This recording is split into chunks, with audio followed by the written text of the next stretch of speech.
Hot అంశాలపై debate news బెంచ్కి స్వాగతం. రాష్ట్రంలో జరుగుతున్న తాజా పరిణామాలు, వాటి వెనకాల ఉన్న వాస్తవాలు తెలుసుకునేందుకు ప్రస్తుతం మనతో పాటు ఉన్నారు లక్ష్మణ్, సీనియర్ జర్నలిస్ట్, రాజకీయ విశ్లేషకులు. నమస్తే అండి. నమస్తే. అమరావతికి భూ సమీకరణకు సంబంధించిన జీవో కొద్దిసేపటి క్రితమే రిలీజ్ చేశారు. 16,000 ఎకరాలకు సంబంధించినటువంటిది కొత్తగా సేకరించబోతున్నారు అమరావతి తుళ్ళూరు ప్రాంతంలో. ఓవరాల్గా అమరావతి అన్నటువంటి గ్రోత్కి ఇది అత్యంత ముఖ్యం. ఇంటర్నేషనల్ ఎయిర్పోర్ట్, ఇంటర్నేషనల్ క్రికెట్ స్టేడియంతో పాటుగా భవిష్యత్తులో అమ్మకానికి అవసరమైనటువంటి భూములు కూడా ఉంటే కేటాయించడానికి కూడా అన్నటువంటిది ప్రధానమైనటువంటి. దీన్ని ఎలా చూడాలి? అంటే భూసేకరణ చేయటం వలన, నేను భూసేకరణ చేయకూడదని చెప్పలేం, కానీ అవసరాలు ఉన్నప్పుడు ప్రభుత్వం భూసేకరణ చేయటానికి చట్టం ఉంది. కాకపోతే ఏంటంటే సుప్రీంకోర్టు జడ్జిమెంట్ మేరకు మార్కెట్ వాల్యూ, ప్రభుత్వ వాల్యూ కాదు, మార్కెట్ వాల్యూ ఎంత ఉందో అంతకు రెండింతలు కలిపి పేమెంట్ చేయాలని సుప్రీంకోర్టు ఆర్డర్ ఉంది. సో అంత డబ్బులు వీళ్ళ దగ్గర ఉన్నవా, పేమెంట్ చేయగలుగుతారా అనేది కూడా చూడాలి. మరి ఆర్థికంగా ఇవాళ అన్ని అప్పుల్లో ఉండిపోయాము, సాధ్యం కావటం లేదు ప్రభుత్వాన్ని నడపటమే అని చెప్తున్నటువంటి ముఖ్యమంత్రి మరి 16,000-17,000 ఎకరాల భూసేకరణకు నోటిఫికేషన్ ఇస్తే మరి ఎన్ని వందల కోట్లు కావాలి, మరి అంత మనీ సమకూర్చుకోవడానికి అవకాశం ఉందా అనేది కూడా చూడాలి. ఇప్పుడు ఆయన ఏం చెప్తున్నాడు, ఒకవేళ భూసేకరణ చేసిన భూమిని అమ్ముతారా, లేకపోతే రైతులు స్వచ్ఛందంగా ఇచ్చిన భూములు మిగిలించి అమ్ముతారా అనేది కూడా చూడాలి. ఇప్పుడు భూసేకరణ చేసి అమ్మేదంటే ఇవాళ అంత రాజధానిలో పనులు చురుకుగా జరుగుతున్నాయి అని పెద్దగా పబ్లిసిటీ తీసుకుంటున్నప్పటికీ కూడా రాజధాని చుట్టూ రియల్ ఎస్టేట్ ఎందుకు పెరగటం లేదు? రిజిస్ట్రేషన్లు ఎన్ని అవుతున్నాయి రోజుకు? లేదు, ధరలు పెంచినట్టు చెప్తున్నారు తప్ప రియల్ ఎస్టేట్ వ్యాపారస్తులు కొనేవాళ్ళు లేరు, పెట్టుబడి పెట్టేవాళ్ళు లేరు. మరి రాజధాని వస్తుందని నమ్ముతున్నప్పుడు ఈ పాటికి రియల్ ఎస్టేట్ పెరగాలి కదా. హైదరాబాద్లో ఎలా ఉంది మరి? మరి ఎందుకు పెరగటం లేదు అంటే అనేక కారణాలు ఉన్నాయి దానికి. ఇవన్నీ కంప్లీట్ అవుతాయా?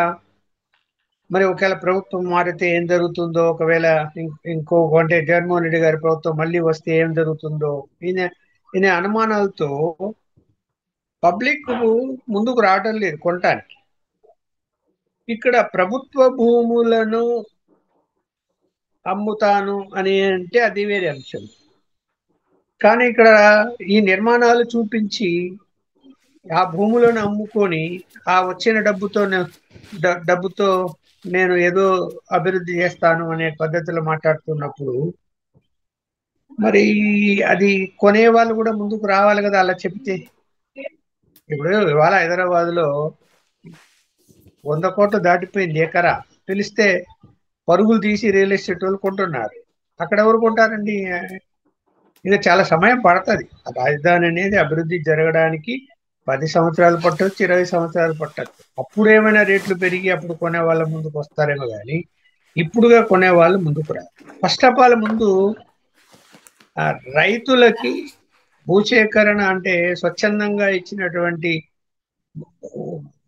రైతులకి విషయంలో కూడా ఇప్పుడు ఏదో చెప్తున్నారు కదా, వాస్తు ఫోటో ఏదో అడ్డ వస్తుంది, ప్లాట్లు ఇవ్వాలంటే ఆ రైతులు ఇష్టపడడం లేదు అని చెప్పి కొత్త పాట పాడుతున్నారు. రైతులకి ఫిజికల్ గా వాళ్ళ యొక్క భూములు హ్యాండ్ ఓవర్ చేయలే ఇంకా. అంటే వాళ్ళ ప్లాట్లు ఎక్కడ వాళ్ళకి ఆ ప్లాట్లు ఉన్నవి అనేది, అది ఒక చోటనా చాలా అక్కడక్కడక్కడ ఇస్తున్నారా అనే దాని మీద కూడా క్లారిటీ ఇంకా ఏం లేదు. అలాంటి పరిస్థితుల్లో మరి రైతుల నుంచి బలవంతంగా భూసేకరణ చేస్తాము అంటే మరి కోర్టుకు వెళ్ళే అవకాశం కూడా ఉంటుంది రైతులు. మరి ఇప్పుడు అంతర్జాతీయ విమానాశ్రయము గన్నవరంను అంతర్జాతీయ విమానాశ్రయంగా దాన్ని ప్రకటించారు కదా. ఇంకా దాన్ని అభివృద్ధి చేసుకోవడంలో ఏం తప్పు లేదు. ఎంత పెద్ద దూరం ఉంది అక్కడి నుంచి అక్కడికి. ఇప్పుడు హైదరాబాద్ లో మరి ఇంటర్నేషనల్ ఎయిర్పోర్ట్ దూరం ఉందా, దగ్గర ఉందా? దూరంగా ఉంటాయి ఎయిర్పోర్ట్లు, వెళ్తారు. ఇక్కడ ఇక్కడ అమరావతి కోసం ప్రత్యేకంగా అక్కడ భూసేకరణ చేయాలి బలవంతంగా, నేనేదో ఎయిర్పోర్ట్ కట్టాలి లేకపోతే స్టేడియం కట్టాలి అని.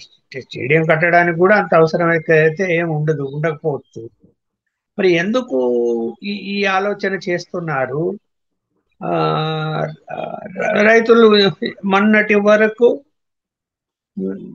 మేము అంటే స్వచ్ఛందంగా మళ్ళీ భూములు ఇవ్వండి అని అడిగారు. దానికి ఒప్పుకోలేదు రైతులు. ఎందుకు ఒప్పుకోలేదు చెప్పండి? అంటే 11 సంవత్సరాలు దాటిపోయినా కూడా వాళ్ళకు ఆ ప్లాట్లు ఇవ్వకపోవడము, ప్లాట్లు ఇచ్చినా కూడా ఫిజికల్ గా చూపించకపోవటము, వాళ్ళకు కూడా నమ్మకం పోయింది.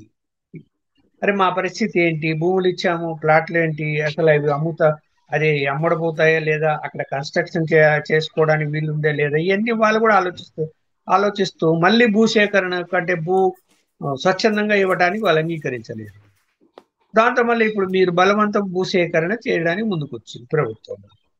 మరి ఇప్పుడైనా రైతులు ఊరుకుంటారా? ఇప్పుడు మన ఏదో ముఖ్యమంత్రి గారు పిలిచి రైతుల్ని నేను ఇంతకాలం అలా నడిచింది, నేను వాళ్ళకి నచ్చ చెప్పాను, నా మీద నమ్మకంతో ఒప్పుకున్నారు, భూములు మళ్ళీ మనకు స్వచ్ఛందంగా ఇస్తారు అని చెప్పారు. ఏదో 6,000 ఎకరాలు 7,000 ఎకరాలు ఇస్తామని చెప్పారు అని చెప్పి వార్తలు కూడా వచ్చాయి. ఇవ్వచ్చునేమో.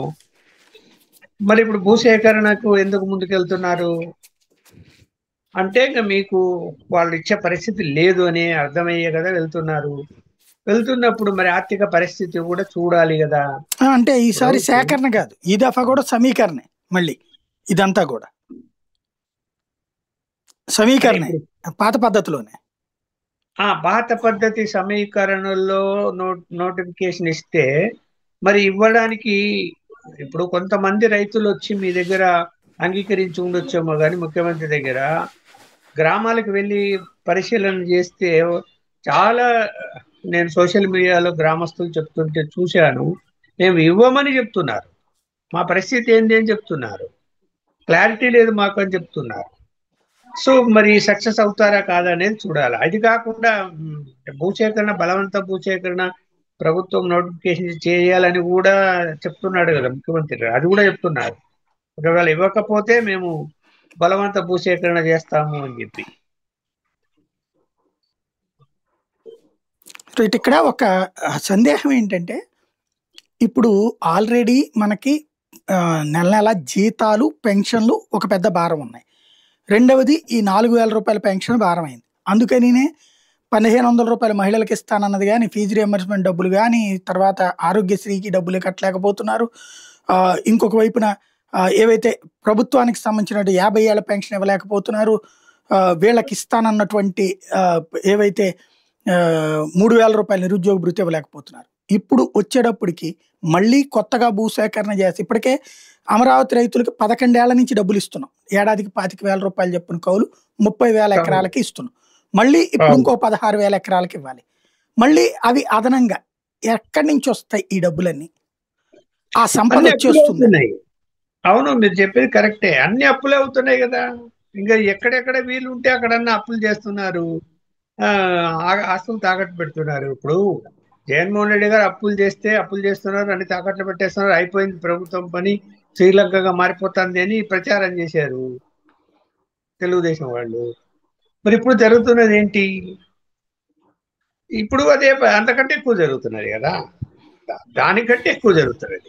అయితే ఇప్పుడు ఏంటంటే మేము అభివృద్ధి చేస్తున్నాం కదా అందుకని జరుగుతున్నాయి అని చెప్తున్నారు. మరి అభివృద్ధి అనేది ఒక రోజుతో పోయేది కాదు, నిరంతర ప్రక్రియ. అమరావతి రాజధాని అన్నది వాళ్ళు అనుకున్నట్టు, లేదంటే మనం ఊహించినట్టు అభివృద్ధి కంటికి కనపడాలంటే 3 సంవత్సరాల్లో, ఇప్పుడు రాబోయే 3 సంవత్సరాలు ఏం కనపడదు, 10 సంవత్సరాలు దాటాల్సిందే. అలాంటి పరిస్థితుల్లో రైతులు ఎంతకాలం వేచి చూస్తారు? చాలా మంది రైతులు ఆశతో ఉండేరే, తమ పిల్లలకి భవిష్యత్తు ఆధారపడి ఉంది, ప్లాట్ ఇస్తారు, ప్లాట్ ఇస్తే అమ్ముకోవచ్చు, లేకపోతే ఎవరికైనా రియల్ ఎస్టేట్ వాళ్ళకి ఇవ్వచ్చు, లేకపోతే అక్కడ షాపింగ్ కాంప్లెక్స్లు కట్టుకుంటే మంచి రెంట్ వస్తాయి ఆశపడిన వాళ్ళు చనిపోయిన రైతులు కూడా చాలా మంది ఉన్నారు. వాళ్ళని అట్లా ఆశపడి 11 సంవత్సరాలు అయినా కూడా ఇవ్వకపోయేసరికి ఇప్పుడు రైతులను బాధ పెట్టకుండా ఉన్నారా అంటే బాధ పెడుతూనే ఉన్నారు. బాధ పెడుతూనే ఉంటూ మళ్ళీ అరే వాళ్ళని బాధ పెట్టకుండా ఉండాలి అంటే తొందర ఏమిటి, కొంతవరకు ముందు అభివృద్ధి చూపించి మళ్ళీ ఏదైనా వాళ్ళతో మళ్ళీ మాట్లాడి రైతులతో మళ్ళీ ఇవ్వండి భూసేకరణ అంటే అది సరే అంటే స్వచ్ఛందంగా ఇవ్వండి అని అడగడం వేరు. ఇప్పుడు ఇవి అలా ఏం కనపడడం లేదు కదా. అప్పుడు అక్కడక్కడ కొన్ని ఆ, నిర్మాణాలు చూపిస్తున్నారు. ఇప్పుడు వాళ్ళ పరిస్థితి ఏంటి అనేది ఇప్పటికి కూడా ఏం తేలలేదు కదా. అదే మళ్ళీ ఇప్పుడేందో రోడ్డు పోటు అనేది ఒకటి కొత్తగా వాస్తు ప్రకారం కొన్ని ప్లాట్లకు ఇబ్బంది వస్తుంది అక్కడ ఇస్తూ ఉంటే అని ఏదో చెప్పి మళ్ళీ కాలయాపన చేయడానికి ప్రయత్నం చేస్తున్నారేమో నేను అనుకుంటున్నాను. రైట్. మరొక ప్రధానమైన అంశం, ఓ పక్కన ఆర్థిక వ్యవస్థ అస్తవ్యస్తత. మేము అద్భుతంగా ఆర్థిక వ్యవస్థని గాడిన పెట్టాము అని ఒక పక్కన చెప్తున్నారు. రెండో పక్కన 1వ తారీఖు జీతం ఇప్పుడు సచివాలయ ఉద్యోగులకు అప్పుడు ఇచ్చారు, ఇప్పుడు ఇస్తున్నారు. మిగతా స్టాఫ్కి అలాంటి సమస్య ఉంది. ఇంకొకటి జిఎస్టీ డౌన్, క్రిందటి నెల డౌన్ అయింది, ఈ నెల డౌన్ అయింది. దీన్ని ఎలా చూడాలి? ఇప్పుడు నేను జిఎస్టీ డౌన్ ఎందుకు అవుతుందంటే కొనుగోలు శక్తి తగ్గిపోయిందనే కదా. కొనుగోలు శక్తి ఎప్పుడైతే పెరుగుతుందో అంటే మార్కెట్లో వ్యాపారాలు పెరిగితే జిఎస్టీ కూడా పెరుగుతుంది. జిఎస్టీ తగ్గిందనో లేకపోతే అలాగే ఉందని అనుకుంటే మార్కెట్లోకి మనీ ఫ్లోటింగ్ కావటం లేదంటే అని అర్థం. అంటే ఇక్కడ నేను చాలా మందితో మాట్లాడాను, విజయవాడలో ఒకసారి వెళ్ళినప్పుడు చాలా మందితో బిజినెస్ పీపుల్తో కూడా వ్యాపారాలే లేవండి, జనం ఎందుకో డబ్బులు తీయటం లేదు బయటికి, ఇదిగో ఊరికి పొద్దున్న సాయంత్రం వరకు కూర్చొని వెళ్తున్నాము అని వస్త్ర వ్యాపారులు కానీ లేకపోతే మామూలుగా మిగతా వ్యాపారస్తులు కానీ చెప్తున్న మాటలు అవి. ఎందుకు అలాంటి పరిస్థితి వచ్చింది అంటే ఏం జరుగుతుందో ఏమో భవిష్యత్తులో అనేటువంటిది ఒక నమ్మకం అన్నది ప్రభుత్వం మీద లేదు ప్రజలకి. ఇవాళ ఎందుకు అసంతృప్తి పెరుగుతున్నది? ఇప్పుడు 1.5 సంవత్సరానికి ప్రభుత్వం మీద అసంతృప్తి ఎందుకు పెరుగుతున్నది? మనం పోయి విచారిస్తే అయ్యో గవర్నమెంట్ వచ్చి ఏం చేసింది, ఏం చేయడం లేదా. ఇప్పుడు రాయలసీమ ప్రజలకు ఒక అసంతృప్తి ఉంది. అరే మళ్ళీ చంద్రబాబు నాయుడు హైదరాబాద్ను ఎట్లా చేశాడో 70% ఆదాయం ఇప్పుడు ఇవాళ అక్కడ వస్తుంది. ఒక ఊర్లోనే రాష్ట్రం విడిపోయిన తర్వాత మనకు అన్యాయం జరిగిపోయింది అలా చేయటం వల్ల, ఒక చోట అభివృద్ధి చేయటం వల్ల. ఇప్పుడు విశాఖపట్నం మీద దృష్టి పెట్టాడు. అసలు రాయలసీమలో ఏముంది, ఏమి లేని చేస్తున్నాడు. తిరుపతి చుట్టూ అనేక ప్రభుత్వ భూములు ఖాళీగా ఉన్నాయి, బీడుబడి ఉన్నాయి. అక్కడే ఐటీ ఇండస్ట్రీని ఎందుకు అభివృద్ధి చేయలేదు? సగం ఐటీ ఇక్కడ కూడా పెట్టచ్చు కదా, తిరుపతిలో కూడా. అక్కడేమో రాజధాని అమరావతి వస్తుంది, ఆ చుట్టుపక్కల అభివృద్ధి అవుతుంది. అక్కడేమో విశాఖపట్నం, ఆల్రెడీ విశాఖపట్నం అది డెవలప్డ్ సిటీ, అన్డెవలప్డ్ కాదు. కాస్ట్ ఆఫ్ లివింగ్ అన్నిటికంటే ఎక్కువ అక్కడ. దాన్ని ఇంకా అభివృద్ధి అయ్యే విధంగా అక్కడ ప్రణాళిక ఉంది. కానీ రాయలసీమకు వచ్చేసరికి పోనీ దేవుని దగ్గర, పవిత్రమైన దేవుని దగ్గర, తిరుపతి చుట్టూ అయినా కూడా అభివృద్ధి చేద్దాము, పరిశ్రమలు తీసుకొస్తాము, ఐటీ ఇండస్ట్రీలు తీసుకొస్తాము అనేది లేకుండా పోయింది. ఏంటి అనేది ఇవాళ ఎవరి నోటైనా అదే మాట మాట్లాడుతున్నారు. ఒకే చోట కేంద్రీకరిస్తున్న విశాఖపట్నం ఎందుకు? మరి రాయలసీమ ముఖ్యమంత్రి ఆయన, మరి ఏంటి రాయలసీమ అభివృద్ధి ఏంటంటే ఉక్కు ఫ్యాక్టరీ కూడా ఇంతవరకు నేను నోచుకోలేదు. ఇది ఉంది. అంటే ఏమి, రాజధాని అక్కడ వస్తూ ఉంటే అమరావతిలో, విజయవాడ గుంటూరు మధ్యలో, విజయవాడలో కానీ గుంటూరులో కానీ అక్కడ పనులు బాగా జరుగుతూ ఉంటే కొనుగోలు శక్తి పెరగాలనా లేదా? ఎందుకు పెరగటం లేదు? మీరు అన్నట్టు జిఎస్టీ తగ్గిపోతుంది. ఇప్పుడు వ్యాపారస్తులు రోజు 1,00,000 రూపాయలు వస్తువులు అమ్ముతూ ఉంటే నెలకు 30 లక్షల రూపాయలు జిఎస్టీ కడతాడు. అంటే కొంటాడు కంపెనీ నుంచి, ఆ కంపెనీ జిఎస్టీ కట్టి ఇతనికి ఇస్తుంది. ఇతను 1,00,000 రూపాయల వస్తువులు 3 నెలలైనా అమ్ముడు పోలే అని కొనకపోతే వాళ్ళు ఆ సరుకు పంపేది ఉండదు, వాళ్ళు జిఎస్టీ కట్టేది ఉండదు, ప్రొడక్ట్ అంటే ఉత్పత్తి చేసి పక్కన పెట్టుకొని కూర్చుంటారు వాళ్ళు. ఈ జిఎస్టి పడిపోయింది అంటే పడిపోతుంది. ఇక్కడ కొనుగోలు శక్తి తగ్గిపోయినప్పుడు ఖచ్చితంగా జిఎస్టి తగ్గిపోతుంది, టీడీపీ కూడా తగ్గిపోతుంది. రైట్. మరొకటి, ఈ మెడికల్ కళాశాలల పబ్లిక్ ప్రైవేట్ పార్టిసిపేషన్ పీపీపీ అంశం మీదన వాస్తవంగా కోటి సంతకాలు అన్నారు, అది చేతకాక పారిపోయారు అన్నటువంటి కాన్సెప్ట్ని ఆంధ్రజ్యోతి ప్రొజెక్ట్ చేసింది. దాన్ని ఎలా చూడాలి? సరే, పత్రికల్లో ఎవరు వాళ్ళ ఆంధ్రజ్యోతి తెలుగుదేశానికి సపోర్ట్ చేస్తున్నది కాబట్టి వాళ్ళు ఏదైనా రాయొచ్చాము, కానీ ఇప్పుడు కోటి సంతకాలు సేకరించే ఉంటారు అనుకున్నాము. ఏంటి దాని వలన మాకేంటి? మీరు కోటి సంతకాలు సేకరించుకోండి, 4 కోట్లు సేకరించుకోండి, మేము నిర్ణయం తీసుకున్నాము, నిర్ణయం ప్రకారం మేము ముందుకెళ్తామంటారు. అంటే అది ప్రజా వ్యతిరేకత ప్రతిబింబిస్తుంది అని భావించడం లేదు ఇవాళ ప్రభుత్వం. మీరు ఎన్ని వార్తలన్నా రాయండి, ఆంధ్రజ్యోతిలోనే ప్రభుత్వానికి వ్యతిరేకంగా వార్తలు వస్తున్నా కూడా ఏమి రియాక్ట్ అవుతుంది ప్రభుత్వం? ఏమి రియాక్ట్ కావడం లేదు. వాళ్ళ పని వాళ్ళు చేసుకుంటూ వెళ్తున్నారు.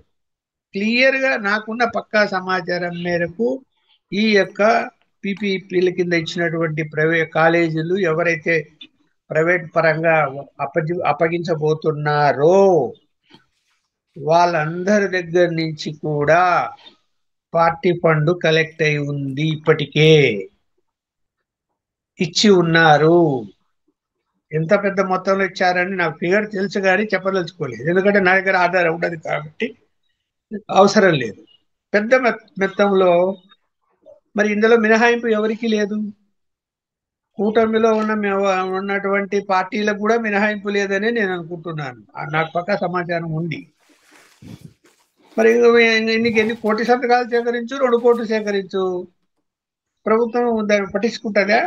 ఏం పట్టించుకోదు. వాళ్ళ అవసరం తీరింది, వాళ్ళు ముందుకు వెళ్ళిపోతారు, అంతే. రైట్. రైతులకు సంబంధించినంత వరకు నిన్ననే జగన్ టచ్ చేసుకొచ్చారు. దాన్ని ఇటు అచ్చెన్నాయుడు వేరే కోణం చెప్తున్నారు. అరటికాయలు ఇక్కడేమో మా బెజవాడ గుంటూరులో వచ్చేటప్పటికినేమో 40 రూపాయలు 50 రూపాయలు చెప్తున్నారు డజన్, అక్కడ కేజీ 50 పైసలట. ఇదేంటి అంటే అసలు రాష్ట్రంలో మిర్చి పంటకో లేకపోతే పత్తి పంటకో ఇట్లాగా ఏ పంట అయినా సరే, టమోటా పంట ఏది నష్టపోయినా రైతు ఎందుకు నష్టపోతున్నా అంటే జగన్ స్టేట్మెంట్ ఇస్తున్నాడు. ఆ స్టేట్మెంట్తో ఎక్కువ పెట్టి కొనాలనుకున్న వాళ్ళు కూడా ఆగిపోతున్నారు, తద్వారా రైతులు నష్టపోతున్నారు తప్పించి లేకపోతే ఇంత ప్రాబ్లం లేదంటున్నారు అచ్చెన్నాయుడు. ఎలా చూడాలి?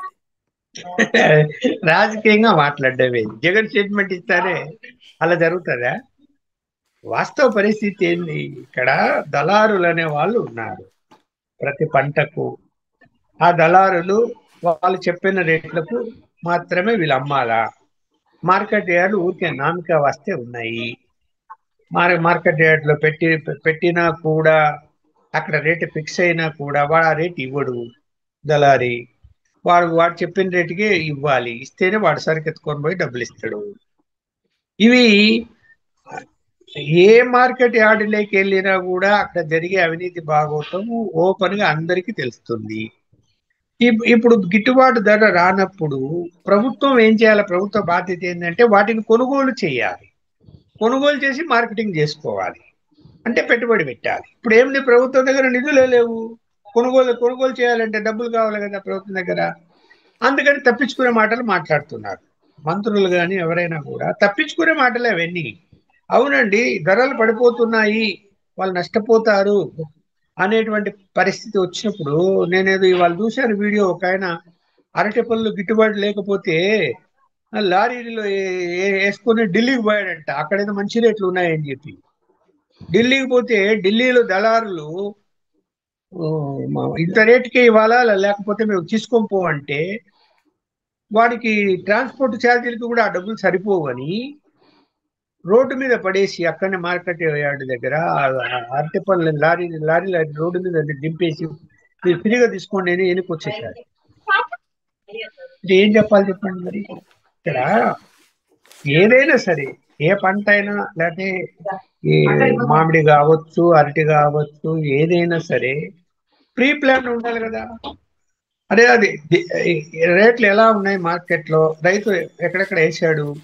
ఇప్పుడు డాటా వ్యవసాయ శాఖ దగ్గర ఉంటుంది. ఎక్కడ అరటి పండ్లు వేశారు, ఎక్కడ మామిడి తోటలు వేశారు, ఎక్కడ ఇతర పంటలు వేశారు, లేకపోతే టమోటాలు వేశారు, అంత డాటా ఉంటది. డాటా ఉన్నప్పుడు అవి ఎప్పుడు దిగుబడికి వస్తాయో కూడా అంచనా ఉంటది.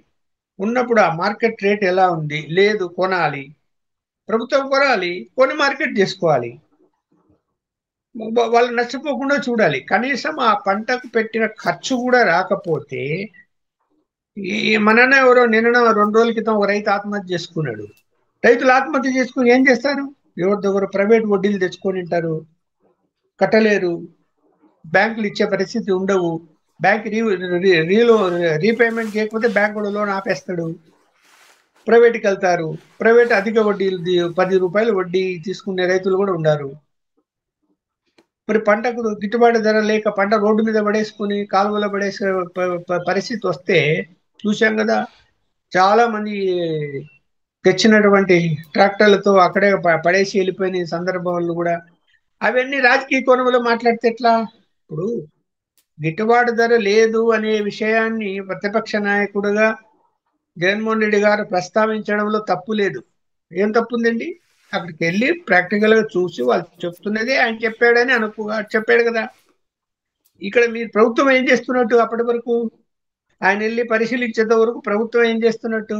ప్రభుత్వం ముందు వెళ్ళాలి కదా, ఆయన కంటే ముందే అక్కడ ఏం జరుగుతుందో చూడాలి కదా. రైతు బాధపడకుండా, సూసైడ్ చేసుకోకుండా, రోడ్ల మీద పంట పడేయకుండా నచ్చ చెప్పాలి, ప్రభుత్వం కొనాలి, ఇవన్నీ చేయాలి కదా. ఇవన్నీ ఏం చేయకుండా రాజకీయ కోణంలో మాట్లాడితే ప్రయోజనం ఏముంది? పవన్ కళ్యాణ్ రీసెంట్ గా రాజోలు వెళ్ళి అక్కడ కొబ్బరి పంట ఏదైతే పాడైపోతుంది దానికి కారణం జగన్ టైంలో సరైన చర్యలు తీసుకోకపోవడం వల్లే అంటూ వ్యాఖ్యానించడం, ఆ తర్వాతన తెలంగాణ వాళ్ళ దిష్టి తగిలింది అన్నటువంటి వ్యాఖ్యలు. ఇప్పుడు తెలంగాణలో అది రగులుతోంది, ఇక్కడ మాత్రం కూల్గానే ఉంది. దీన్ని ఎలా చూడాలి? ఇప్పుడు తెలంగాణ వాళ్ళ దృష్టి తగిలేదేనండి నాకు అర్థం. ఆయన ఈ నోటుకో ఏదొస్తే అది మాట్లాడితే ఎట్లా? అక్కడ కొబ్బరి పంటలు వేసుకున్నాను. కొబ్బరి అనేక కారణాల వలన ఇప్పుడు తుఫాన్ వచ్చినప్పుడు, విపరీతమైన ఎదురుగాలు వచ్చినప్పుడు అవి కూలిపోతాయి చెట్లు. అలాగే గిట్టుబాటు ధర ఉండకపోవచ్చు కొన్ని సందర్భాల్లో. రకరకాల కారణాలు ఉంటాయి దానికి. రైతు బాధపడుతూ ఉంటాడు. అతనికి ఏం మేలు చేయాలి? నష్టపరిహారం చెల్లించడమా, లేకపోతే ఒకవేళ పంటల బీమా ఉంటే బీమా సొమ్ముతో పాటు కొంత సబ్సిడీ ఇవ్వడమా, ఇవన్నీ చెయ్యాలి. అంటే ఆర్థిక ప్రయత్నం చెయ్యాలి. అవన్నీ ఏమి చెయ్యాలి?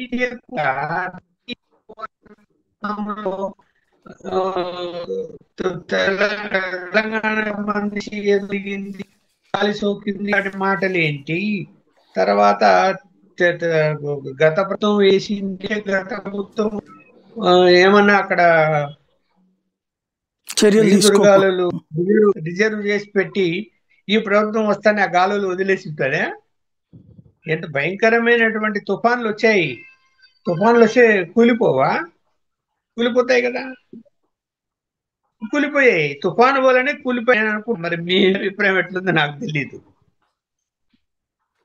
రైట్. అంటే ఇదంతా మొదళ్ళు ఎండిపోతున్నాయి.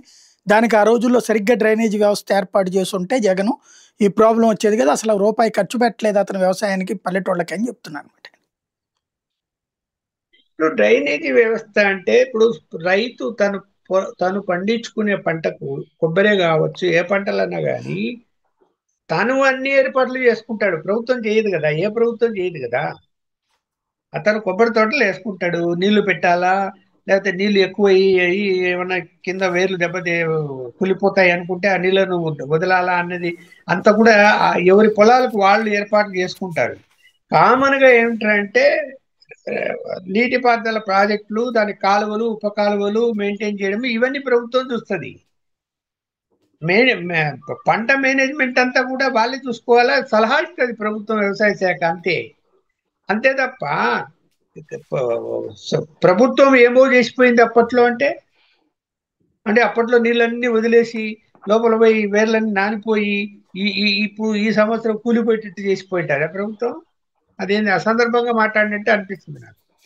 పవన్ కళ్యాణ్ మాట్లాడింది 4-5 రోజులు అయిపోతుంది, కానీ అకస్మాత్తుగా ఇప్పుడు తెలంగాణలోని కాంగ్రెస్ పార్టీ నాయకులు, మంత్రులు, కోమటిరెడ్డి దగ్గర నుంచి, పొన్నం దగ్గర నుంచి వీళ్ళందరూ మాట్లాడుతున్నారు. దీన్ని ఎందుకోసం ఇప్పుడు అకస్మాత్తుగా మాట్లాడడం వీళ్ళంతా? వాళ్ళకు లోకల్ బాడీ ఎన్నికలు వస్తున్నాయండి అక్కడ. కొంచెం హైదరాబాద్ లో ఎన్ని చెప్పినా కూడా తెలుగుదేశం జనసేనకు ఓటర్స్ ఉన్నారు. మనం మనం మనం వ్యతిరేకంగా మాట్లాడి భయపెట్టకపోతే ఓట్లు ఎలా వస్తాయి అని మొన్న కూడా భయపెట్టారు. ఏది మన జూబ్లీ ఉప ఎన్నికలు జరిగినప్పుడు కూడా తెలుగుదేశం ఓటర్స్ అందరినీ కూడా భయపెట్టారు. వాస్తవం అది. అందువల్ల రాజకీయ కోణంలో వాళ్ళు మాట్లాడుతున్నారు ఇప్పుడు. వాళ్ళు ఎందుకంటే ఎన్నికలు, సర్పంచ్ ఎన్నికలు జరుగుతున్నాయి. ఇక మిగతా గ్రామ, మండల, జడ్పీలు, మున్సిపాలిటీ ఎలక్షన్స్ రాబోతున్నాయి. రైట్. అదే కారణం, వేరే కారణం ఏం కనపడలేదు. మరొకటి, ఇంతవరకు కూడా 15 ఏళ్ళు ప్రభుత్వం ఉండాలి, ఒక స్థిరమైన అభివృద్ధి జరగాలంటే 15 ఏళ్ళు ఉండాల్సిందే, అలా లేకపోతే కష్టమైపోతుంది అన్నటువంటి మాట పవన్ కళ్యాణ్ నోటి వెంట ఉండేది. చంద్రబాబు గారేమో గ్యాంబ్లింగ్ ఆడద్దు, ఖచ్చితంగా స్థిరమైన ప్రభుత్వం ఉండాలి, శాశ్వతంగా తెలుగుదేశం ఉండాలి అన్నటువంటి స్టేట్మెంట్ ఇస్తూ ఉండే ఆయన పవన్ కళ్యాణ్ చెప్పిన 15 ఏళ్ల పాయింట్కి ఇప్పుడు ఎండార్స్ చేస్తూ నేను అదే కోరుకుంటున్నానంటూ బీజేపీ కూడా మా వెంట ఉంటుంది అన్నటువంటి పాయింట్ చెప్పుకొస్తున్నారు. భారతీయ జనతా పార్టీను దేశవ్యాప్తంగా 1వ స్థానం లేదా 2వ స్థానంలో ఉండడానికి ప్లాన్ చేసుకుంటూ, ఇక్కడ అట్లాగా 3వ స్థానంలోనూ వాళ్ళు ఇచ్చిన సీట్లతో సర్దుకోవడానికి సిద్ధంగా ఉంటుందా? ఉండదు, ఉండదు. వాళ్ళ స్ట్రాటజీ మారుస్తారు. ఇప్పుడు బీహార్లో 50-50% సీట్లు పోటీ చేశారు కదా. జనసేన బీజేపీ కలిసి 50%, తెలుగుదేశం 50%. రేపు పొద్దున అలా అలా అయితేనే పొత్తు ఉంటది, లేకపోతే నీ సంగతి ఏంటో చూసుకోవయ్యా అని చెప్పే పరిస్థితే వస్తుంది తప్ప, వాళ్ళు రియలైజ్ అయి ఉన్నారు. పవన్ కళ్యాణ్ పవన్ కళ్యాణ్ గారికి అన్ని విషయాలు చెప్పి ఉన్నారు. ఆయన కూడా అన్ని విషయాలు తెలుసు. ప్రస్తుతానికి లోకల్ బాడీ ఎన్నికలు రాబోతున్నాయి, వివాదం ఎందుకని ఊరుకుంటారేమో కానీ తర్వాత ఒక 2 సంవత్సరాలు అయిన తర్వాత, అంటే ఇంకొక సంవత్సరం ఎన్నికలు వస్తాయనగా రాజకీయంలో మార్పులు అయితే వస్తాయి. ఎలా వస్తాయి అంటే, చంద్రబాబు నాయుడు గారు ఏం ఆలోచిస్తున్నారంటే మళ్ళీ నెక్స్ట్ ఎలక్షన్స్ లో ఆ, గెలవాలి తెలుగుదేశమే. ఇప్పుడు ఎట్లయితే మన పంచన పడి ఉన్నారో జగన్, బీజేపీ, జనసేన అలాగే పంచన పడి ఉండాలి అని ఆయన ఆలోచిస్తాడు. ఆ లైన్ లో తను నెక్స్ట్ లోకేష్ గారిని ముఖ్యమంత్రి చేయాలనే ఆలోచనలో ఉన్నారు. అయితే లోకేష్ గారు మరి ఆ ఆలోచనకు అనుకూలంగా ఉన్నారా లేదా అనేది నాకైతే తెలియదు. కానీ నాకున్న కొంత సమాచారం మేరకు ఏంటంటే, ముందుగానే అంటే నెక్స్ట్ ఇయరే లోకేష్ గారు ముఖ్యమంత్రి అయ్యే అవకాశాలు కూడా ఉన్నాయి. ఢిల్లీలో అంటే బీజేపీ పార్టీలో చర్చలు జరుగుతున్నాయి అని నాకు ఢిల్లీ నుంచి ఉన్న సమాచారం మేరకు నేను చెప్తున్నా. అలా జరిగితే ఏమైపోతుంది అంటే, అవకాశం అన్నది మీకు ఇచ్చాము, తెలుగుదేశానికి గెలిపించాము, మీ చంద్రబాబు ముఖ్యమంత్రి అయ్యారు. మరి మధ్యలో మీరు ఒకవేళ లోకేష్ గారు ముఖ్యమంత్రి అయినా వాళ్ళకేం అభ్యంతరం ఉండకపోవచ్చు, కానీ నెక్స్ట్ ఎన్నికల సమయానికి అవకాశం అన్నది బీజేపీకి ఇవ్వాలి, బీజేపీ జనసేనకి ఇవ్వాలి. ఏది ముఖ్యమంత్రికి సంబంధించిన పదవి విషయంలో, సీట్ల విషయంలో కూడా 50-50%, పార్లమెంట్ కావచ్చు, అసెంబ్లీ కావచ్చు, ఆ లైన్లోనే ముందుకెళ్తారు. ఆ లైన్లోనే వాళ్ళు అధికారానికి ఇక్కడేమి నితీష్ కుమార్ కాదు కదా. నితీష్ కుమార్ గారి విషయం వేరు, ఇక్కడ చంద్రబాబు నాయుడు గారి విషయం వేరు. ఈ రోజుటి వరకు కూడా పూర్తి నమ్మకంతో బీజేపీ అయితే లేదు. సరే, జనసేన అంటే ఆయన ఏంటి, మీకు ఒకటే ఉదాహరణ చెప్తా. జనసేన ఎదగాలి అని అనుకునేవాడైతే 1.5 సంవత్సరమే అధికారంలోకి వచ్చి డిప్యూటీ సీఎంగా ఉన్నారు. ఆయన హెలికాప్టర్లో తిరుగుతూ అన్ని సౌకర్యాలు పొందుతున్నారు. జనసేన పార్టీని ఏమైనా అభివృద్ధి చేసే దిశలో ఉన్నాడా అంటే ఈ రోజు వరకు జీరో. ఏమి, అసలు పార్టీ ఆఫీసులో కూర్చొని ప్రజలతో మాట్లాడడం లేదు, ఎమ్మెల్యేలతో మాట్లాడడం లేదు, జిల్లాలలో కమిటీలు వేయటం లేదు, ఇన్ఛార్జీలను వేయటం లేదు. అంటే పార్టీని అభివృద్ధి చేయడానికి అవకాశం ఉన్న అధికారం ఉంది కాబట్టి పార్టీని అభివృద్ధి చేయకుండా ఉన్నాడు అంటే తను బీజేపీతోనే ఉండాలి, బీజేపీ ఏమి చెప్తే అది వినాలి అనే పద్ధతిలో ఉన్నట్టే నాకు అనిపిస్తున్నది తప్ప ఆయన ఎదిగి ఏదో చేయాలని అనుకుంటున్నాడని నేను ఏదో అనుకోను. అంటే పూర్తిగా డిపెండ్ అయి ఉన్నాడు బీజేపీ మీద. రేపొద్దున బీజేపీ విలీనం చేయమని కూడా చెప్పవచ్చు పవన్ కళ్యాణ్ గారిని. ఇది రాజకీయ వ్యూహంలో బాగా ఉంటుంది. ఒకవేళ విడిగానే ఉండని ఓట్ల శాతం పెరుగుతుంది, కాపు సామాజిక వర్గం అట్రాక్ట్ అవుతారంటే అలాగే ఉంచుతారు. అలా కాదు, విలీనం చేసుకొని ముఖ్యమంత్రి అభ్యర్థిగా ప్రకటించి మొత్తం అన్ని సామాజిక వర్గాల్ని మన వైపు లాగేసుకుంటామని అనుకుంటే గనక ఆ స్ట్రాటజీ వేరేగా ఉంటుంది. ఏది ఏమైనా ఒకవేళ చంద్రబాబు నాయుడు గారు ఏదైనా మళ్ళీ లాజిక్ లోకి వెళ్ళిపోయి పుత్రోత్సాహం కోసం ఏదైనా చేయగలిగితే కనుక ఖచ్చితంగా జగన్మోహన్ రెడ్డి గారు అరే నేను పొత్తు పెట్టుకోవాలంటే వద్దని చెప్పాను, పొత్తు ఈసారి ఎందుకు పెట్టుకోకూడదనే ఆలోచనలోకి వస్తాడేమో బీజేపీతో అని కూడా నేను రైట్. మరో కీలకమైనటువంటి అంశం సునీల్ కుమార్ ఐపీఎస్ అధికారి ఏదైతే రఘురామకృష్ణరాజు కేసులో అందరూ ఆయన వైపు ఏలెత్తి చూపెట్టారు. ఆ సునీల్ కుమార్ని సస్పెండ్ చేసింది ఈ ప్రభుత్వం వచ్చాక. తను ఇప్పుడు డైరెక్ట్గా కాపు దళిత సామాజిక వర్గాల సమ్మిళితంగా పోరాడదాం, కాపులు సీఎం తీసుకోండి, దళితులకి డిప్యూటీ సీఎం ఇవ్వండి, శాశ్వతంగా 5 ఏళ్ళు ఉండేటట్టు ఉండాలి తప్పించి వేరేగా కాకుండా అన్నటువంటి స్టేట్మెంట్లు ఇచ్చారు. అంటే కొత్త సమీకరణం సాధ్యమవుతుంది అసలు ఆంధ్రప్రదేశ్లో? కొత్త సమీకరణ సాధ్యం కాకూడదని ఏం లేదు. ఎవరి సపోర్ట్ ఉండాలి? బీజేపీ సపోర్ట్ ఉండాలి. ఇప్పుడు ఎన్ని చెప్పినా రాబోయే ఎన్నికల్లో సరే, నా అభిప్రాయం నేను చెప్తున్నా, మళ్ళీ బీజేపీనే కేంద్రంలో అధికారంలోకి వస్తుంది. అది అందరూ నమ్ముతున్నారు. వస్తూ ఉన్నప్పుడు బీజేపీ చక్రం తిప్పకుండా ఉంటుందా? అన్ని రాష్ట్రాల్లో చక్రం తిప్పుకుంటూ వెళ్తున్నది. అది నెక్స్ట్ టార్గెట్ వెస్ట్ బెంగాల్ ఉంది, తర్వాత కేరళ ఉంటుంది, తమిళనాడు ఉంటుంది, ఆంధ్ర తెలంగాణ ఉండదా? ఉంటాయి కదా. ఈ రెండు కూడా ఉన్నప్పుడు ఆంధ్రాలో ఉన్న పరిస్థితులను బట్టి కాపు సామాజిక వర్గానికి సంబంధించినటువంటి వ్యక్తినే ముఖ్యమంత్రి చెయ్యాలి. మీరు అన్నట్టు దళితులను బీసీలను దగ్గరికి తీసుకోవాలి అనే దాంట్లో వాళ్ళ దగ్గర ఏమాత్రం తేడా లేదు. అలాంటి పరిస్థితుల్లో ఛాన్స్ అన్నది పవన్ కళ్యాణ్ గారికే ఉంటది. ఉన్నప్పుడు నీకు మీరు చెప్పిన విషయం వచ్చేసరికి ఆయన ఏదైతే వాదన చేస్తున్నాడో అది ఇంకా బలపడుతుంది కదా. బలపడుతుంది, బీజేపీ అండ కూడా దొరుకుతుంది కదా దానికి. బీజేపీ వ్యతిరేకించదు కదా ఈ విషయంలో. అందుకని చూశారు కదా, కాపు కమ్మ సామాజిక వర్గాన్ని కానీ రెడ్డి సామాజిక వర్గాన్ని కానీ రాష్ట్ర అధ్యక్షుడిగా పెట్టలేదు, వాళ్ళు వద్దనుకున్నారు. Right. Thank you very much అండి. ఇది పరిస్థితి. రాష్ట్రంలో జరుగుతున్న పరిణామాలు, వాటి వెనకాల ఉన్నటువంటి పత్రికల్లో వస్తున్న వార్తల కోణం, రెండవ కోణం ఇది.